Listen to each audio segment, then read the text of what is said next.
Welcome.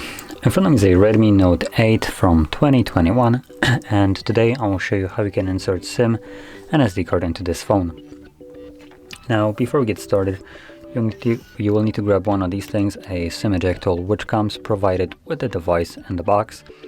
You can also use a paper clip, straighten out one on the ends, and it should work just as well. So anyway, once you get one of those, let's pop out the tray, which is located on the upper left side of the phone, where the pin is holding right now.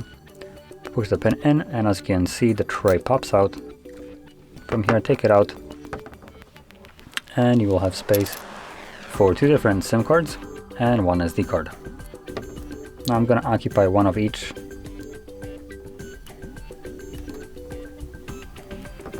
There we go. And from here, insert it back into the device. And as you can see, the cards are working immediately. So it's prompting me to put in SIM pin. So the SIM card is working, and SD card should be working as well. And there we go, there is my SD card. So that is how you insert your SIM and SD card into the device. And if you found this very helpful, don't forget to hit like, subscribe, and thanks for watching.